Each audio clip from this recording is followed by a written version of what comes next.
अस्सलामुअलैकुम students, this is Zishi study portal. तो आज हम डिस्कस करने वाले हैं मैक्सिमा और मिनिमा के अबाउट, जो कि हमारे पास कैलकुलस और टर्निंग पॉइंट्स की ही एक टर्म होती है, उसके अबाउट हम बात करने जा रहे हैं। ये टॉपिक सीए से भी रिलेटेड है, एएफसी लेवल का, एएफसी 03QM चैप्टर नंबर 9। उसमें हम देखते हैं मैक्सिमा और मिनिमा, पॉइंट ऑफ इन्फ्लेक्शन के अबाउट भी पढ़ते हैं, और कॉस्ट, कुछ फंक्शंस हैं मार्जिनल कॉस्ट और मार्जिनल रिवेन्यू के अबाउट। तो आज हम डिस्कस करने वाले हैं अपने टॉपिक्स में मैक्सिमा एंड मिनिमा को, कि मैक्सिमा और मिनिमा क्या है और पॉइंट ऑफ इन्फ्लेक्शन। ठीक है, तो हम चलिए देखते हैं सबसे पहले ऑप्टिमाइजेशन, जिसे मैक्सिमा और मिनिमा भी कहते हैं। ये एक आपके पास एक मैंने ड्रा की है, तो ये जो लाइंस है ये देखें, ये इसको डिनोट करते हैं फर्स्ट डेरिवेटिव से, d y over d x. ये यहाँ पे आके रुक गई है, ये इक्वल टू ज़ीरो है क्योंकि ये कांस्टेंट वैल्यू है। फिर ये यहाँ से यहाँ तक आई है, ये भी ज़ीरो के इक्वल है।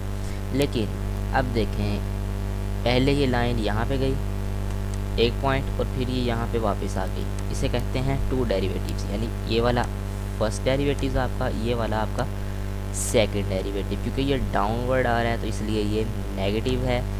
अब फर्स्ट डेरिवेटिव यहाँ पे डाउनवर्ड, और सेकंड जो आपका डेरिवेटिव है वो अपवर्ड है, और ये पॉजिटिव है।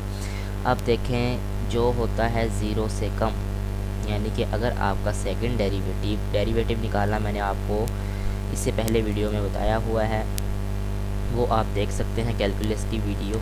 अगर आपका सेकंड डेरिवेटिव ज़ीरो से लेस है, यानी ज़ीरो से कम है और नेगेटिव है, तो वो होगा मैक्सिमा। अगर आपका सेकंड डेरिवेटिव ज़ीरो से बड़ा है या ज़ीरो से ग्रेटर है या पॉजिटिव है, तो फिर वो होगा मिनिमा। ठीक है, ये जो टर्म्स है ना, थोड़ी सी देखिए यहाँ पे चेंज हो गई है, कि पॉजिटिव होगा तो मिनिमम होगा, अगर नेगेटिव होगा तो वो मैक्सिमम होगा। ठीक है, इस तरह से।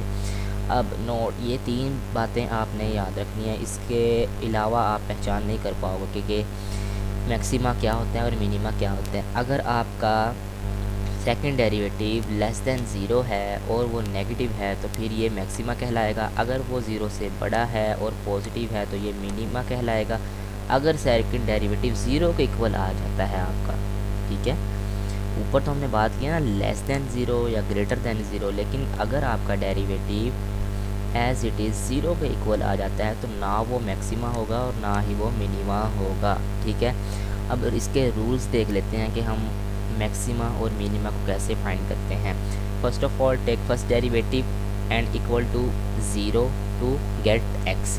सबसे पहले आप फर्स्ट डेरिवेटिव लेंगे, उसको ज़ीरो के इक्वल रख लें और एक्स की वैल्यू निकाल लें। फिर then second derivative and put the value of x in it. फिर आप सेकंड डेरिवेटिव लें, जो आपने एक्स की वैल्यू ली हुई थी उसको पुट कर दें। फिर अगर second derivative greater than zero है, वो तो वो पॉजिटिव होगा, लाइक मैंने आपको पहले बताया, मिनिमा होगा। अगर सेकंड डेरिवेटिव ज़ीरो से कम है और नेगेटिव है, तो मैक्सिमा होगा। अगर वो ज़ीरो के इक्वल है, तो then function is not maxima और नॉन मिनिमा। अच्छा, अगर आपने कोऑर्डिनेट्स फाइंड करने हैं अब एक्स और वाई के, वैसे तो क्वेश्चन हमारा यहाँ तक ही ख़त्म हो जाता है, लेकिन अगर वो पूछ लेता है कि कोऑर्डिनेट्स भी बताएं, coordinates of relative minima and maxima, then put the value of x in original formula. तो जो एक्स की वैल्यू होगी आपने उसको ओरिजिनल वैल्यू में पुट कर देंगे। ठीक है, तो इसका एक क्वेश्चन देख लेते हैं कि किस तरह से मैक्सिमा और मिनिमा फाइंड कर सकते हैं। y is equal to 14x² minus 1250x plus 14। तो ये आपके पास एक वैल्यू है, क्वेश्चन दिया हुआ है कि इसका मैक्सिमा और मिनिमा फाइंड करें। डी वाई और डी एक्स आपने फर्स्ट डेरिवेटिव ले लेना है इसका। किस तरह से, इस 2 को 14 से मल्टीप्लाई करें, 8x यानी 28x माइनस, ये वेरिएबल है, इसको 1 लिखेंगे तो मल्टीप्लाई 1 से करेंगे तो ये 1250 ही आएगा, और ये एक कांस्टेंट है, इसका डेरिवेटिव 0 होता है। तो हमारा फर्स्ट डेरिवेटिव आ गया 28x माइनस 1250।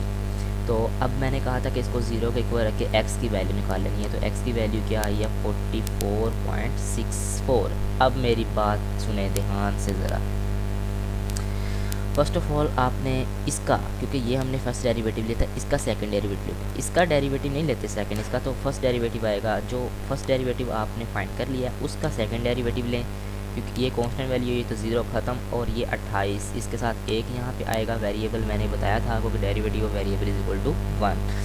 तो आप x की जगह 1 पुट करें, 28 मल्टीप्लाई बाय 1, तो इसका आंसर क्या आएगा 28, जो कि हमारा सेकंड डेरिवेटिव 28 आया है, और ये पॉजिटिव है और 0 से ग्रेटर है, तो ये क्या होगा, किस शर्त पे पूरा उतरता है, ये minima, so it is minima. अब अगर आपने कोऑर्डिनेट्स फाइंड करने हैं तो put the value of x in original term, जो आपकी ओरिजिनल मतलब कि आपको क्वेश्चन दिया गया था उसमें पुट कर दें x की वैल्यू। x की वैल्यू क्या आई थी हमारी 44.64 आई है, उसको जहाँ जहाँ पे x है उस जगह पे पुट करके आपका ये कोऑर्डिनेट्स आ जाएंगे, ये आपका आंसर है। एक बात याद रखें, मैक्सिमा और मिनिमा फाइंड करने के लिए हमेशा सेकंड डेरिवेटिव की ज़रूरत होती है, अदरवाइज़ आप नहीं फाइंड कर सकते कि आपका डेरिवेटिव क्या है। सेकंड डेरिवेटिव लेंगे तो पता चलेगा कि 0 से बड़ी वैल्यू है या वो पॉजिटिव है या नेगेटिव है। एक और क्वेश्चन देख लेते हैं, y is equal to 14x minus 1250। अब इसका फर्स्ट डेरिवेटिव लेते हैं, तो ये तो कांस्टेंट है, ये तो ख़त्म हो जाएगा, ये वेरिएबल है, 14 multiply by 1 is equal to 14।